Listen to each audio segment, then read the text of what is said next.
Right, so in this video then we're now going to have a look at a response to these paradoxes due to David Lewis again. So we'll start with the causal loop paradox. What does Lewis say about this? So this was, if you remember, this original setup was one where a chap just goes back in time and gives himself the instructions for building a time machine. And the idea was, well, where do these instructions come from? They appear to come from nowhere, and that just seems to be impossible, so it looks as though this couldn't happen. Lewis's response is really quite simple. He just says, yeah, it could happen. I mean, it's really, in fact, Lewis's response in all of these cases is really quite straightforward. But it is an important point. It sort of seems implausible that you can give such a straightforward response. You know, it kind of, there's something nags away in the back of your mind. But I think in the end, I think it is a perfectly reasonable response. It's saying, look, yeah, in this case we have instructions for how to build a time machine appearing out of nowhere. Nobody's created them. The first time they appear, I mean, look, if we think about this world, then really from the point of view of the development of the world, in 1920, a person appears out of nowhere containing, holding some instructions to build a time machine. That's really weird. I mean, it's completely bizarre, but it's not logically impossible. Of course somebody could appear out of nowhere with instructions to build a time machine, right? I mean, why not? It's completely and utterly bizarre, but it's not. There's no logical contradiction in supposing that it could happen. And in fact, if you think about it, this is explicable in terms of what happens over here. Why does this person appear with his diary entry? Well, because he time travelled back from here where he had the diary entry. So that bit of the loop, as it were, is explicable. We can also say, well, how did he get these? Well, it's because he was given them when he was this age. So this part of the loop is explicable. It's just what isn't explicable is the entire loop itself. So Lewis basically says, well, yeah, each part of the loop has got an explanation, but the whole loop itself has no explanation. Yeah, that's weird. I admit, he says, time travel is weird. You know, who said that time travel is going to involve normal occurrences? But just because it's weird doesn't mean it's impossible. And he thinks, in fact, about, and this is, I think, a good point, if we think about the nature of the universe as a whole, well, what's the standard picture? That the Big Bang occurred and brought it into existence, and things have been trundling along since then. Well, what created the Big Bang? People don't know. It's sort of not explicable as it stands. We say, oh, I don't know, the Big Bang just sort of, it just happened. Oh, well, maybe you think there's a God that brought things into existence. So, well, how did God come into existence? Well, he just did. He's just a necessary existence. There's some sense in which God's existence is not going to be explicable. Or the Big Bang. In other words, Lewis thinks that however we picture the universe and the world, there are going to be some things which are inexplicable, right? Things that you can't give any kind of further explanation for. You can't keep explaining everything. And he says, in this case, what we've got is a little loop of occurrences with no further explanation. These are totally bizarre, totally weird, strange occurrences. But the fact that they are weird and strange and have no explanation for their existence doesn't mean they're impossible.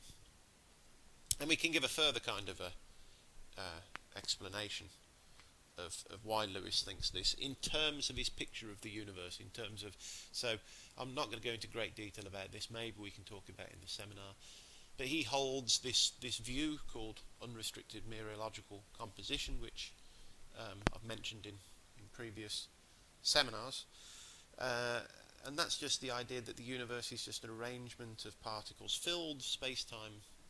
The universe is just an arrangement of particles filling space-time, and that's all it is across 4 dimensions, right, across time and space.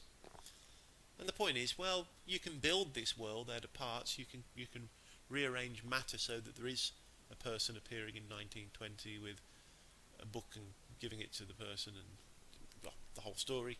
It's a possible arrangement of space-time. There's nothing contradictory about arranging the atoms in these ways. But anyway, I'm not going to go into too much detail about that. But there's the idea.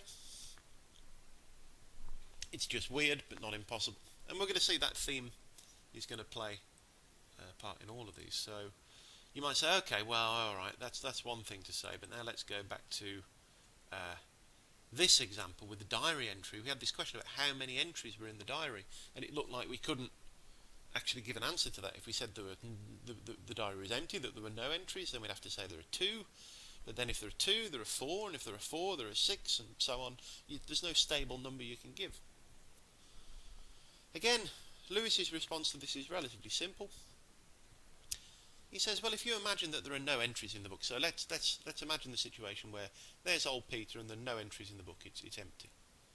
Gives it to young Jane. Young Jane goes to here and records her trip, made a trip as entry 1, okay, and then gives it to Peter and tells old Peter to travel back in time and make an entry. So when old Peter goes back in time, what's going to happen to Jane's entry? And Lewis says, well, when old Peter travels back, that entry must just disappear. Why must it disappear? Well, because we've already described the situation in 1999, and we said that the diary was empty.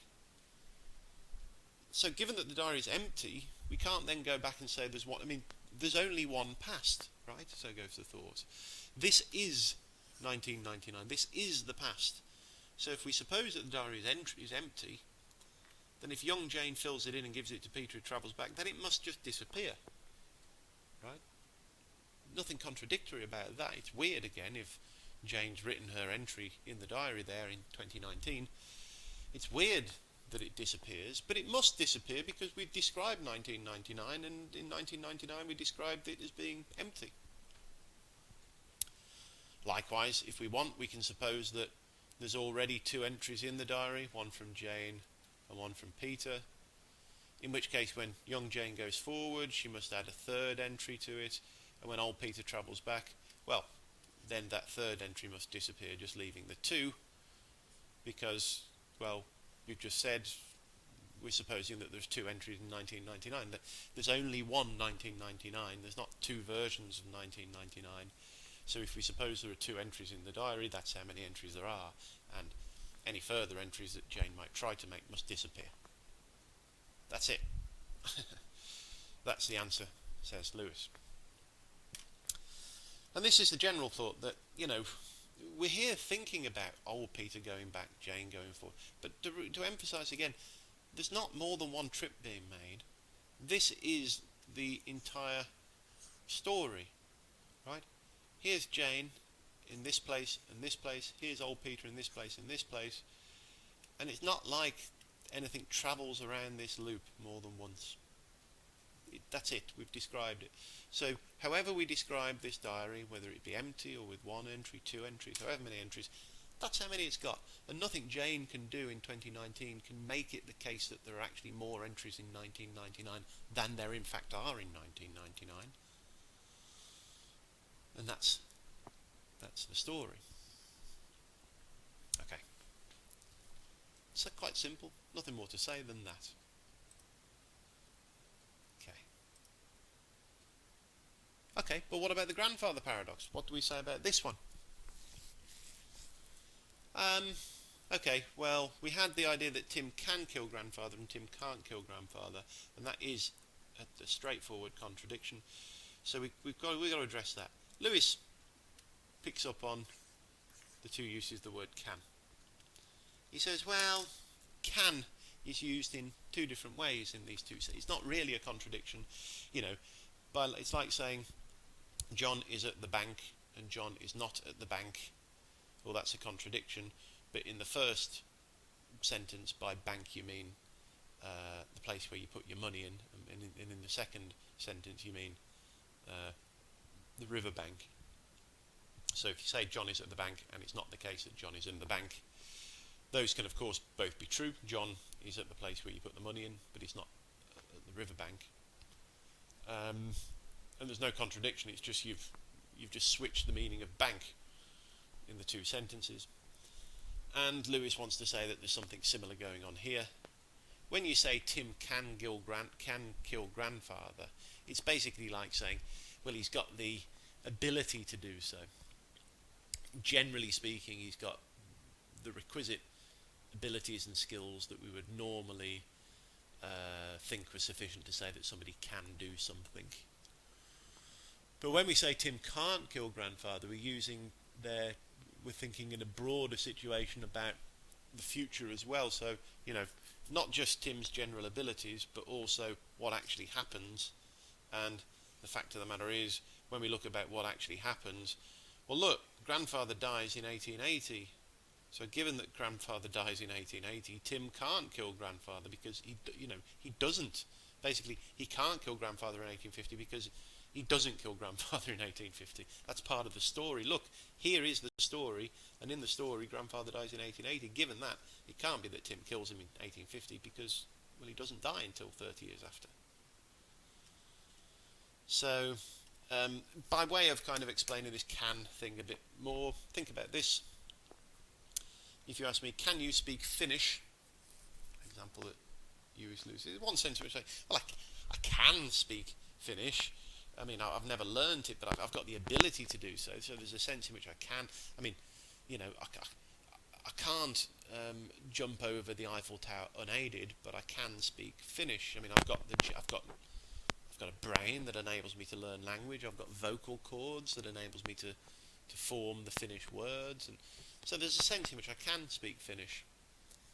But of course, there's also a sense in which I can't speak Finnish, which is that I haven't actually practiced and done all the requisite things that I need to do in order to learn Finnish. So I both can and can't speak Finnish, but that's not really a contradiction because I mean two different things by can. And it's a similar idea here. But to go to the substantive point, again, here the idea is, look, here is the full story. I mean, it's not like there are two 1850s. It's not like there's one where Tim isn't there and grandfather lives on, and another one where Tim is there trying to... No, if this is the story, then, Tim was always there in 1850. He's part of 1850. And given that Tim was always there in 1850 and grandfather didn't die to 1880, then Tim doesn't kill grandfather. It's just a fact of the matter that he doesn't do it. Why not? Well, there might be lots of reasons why not. It might be that when Tim fires the bullet at grandfather, a bird flies in front and the bullet gets lodged in the bird. Or it might be at the last minute he kind of coughs or something and fires the bullet off in the wrong... So we know, though, given that this is the story and that grandfather dies in 1880, we know that Tim doesn't kill grandfather. It's built into the story itself. So given it's built into the story itself, we just know that Tim must fail, right? It's almost like, if you get to 1950, the past is already laid out as it was. There's only one past. This is the past. This is how things were. So all that's going to happen when we say that Tim went back, it's almost like rewinding time and replaying it. And if we rewind time and replay it, given that we've already got grandfather dying in 1880, that must be what happened. I mean, time will just play itself out in the same way. So there we go.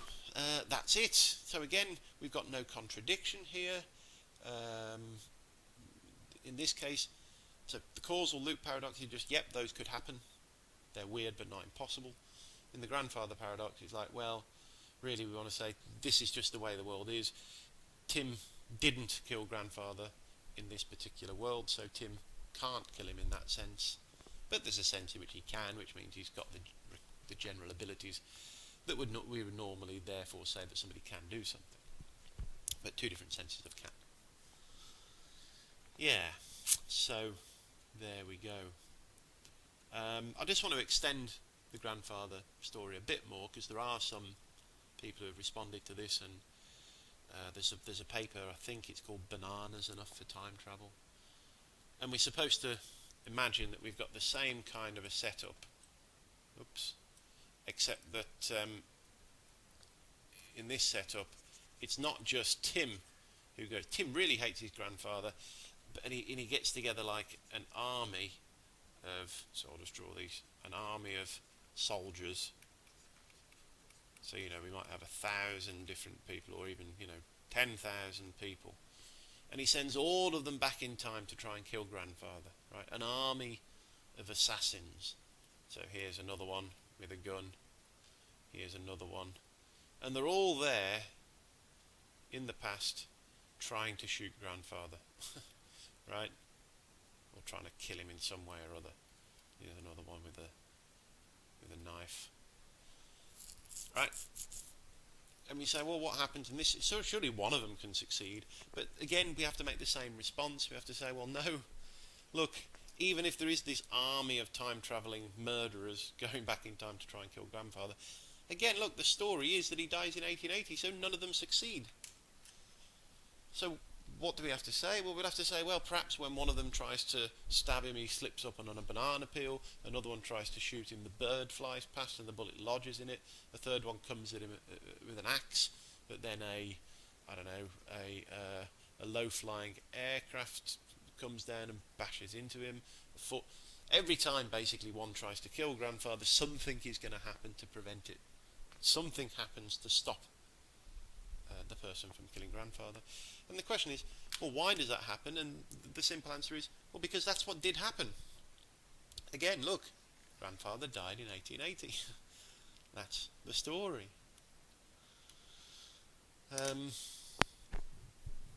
So yeah, some people find that implausible, that Lewis would just stick with it and just say, yep, it's just the case that none of these 10,000 people, however many they're sent back, can kill grandfather.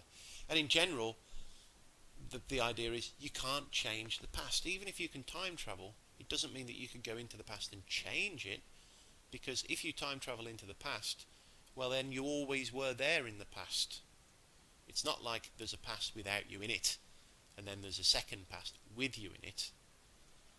There's only one past, so you can't change the past, because if you go back, if you time travel into the past and do stuff, whatever it is that you do, you've already done. Right? So that's the idea. Okay, well, so there's Lewis's response. I'm going to continue with some extra puzzles now. So I've got a few more things to say about all of this, and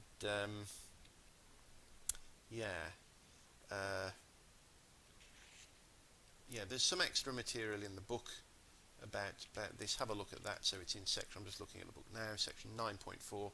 Worries about the Lewisian account, which you can have a look at if you want, but I'm going to talk about some extra sort of problems of time travel that interest me, and see what you make of them. So okay, so in the next video, some further reflections upon this stuff, but so far what I've done is introduce these two types of paradox and given Lewis's response, which is generally taken to be the correct response. In fact, most people think it's right, although there are some worries about it. I don't think any of those worries really amount to much. But yeah, we can talk about it in the seminar. Should be fairly clear, I hope. So yeah, okay, thanks.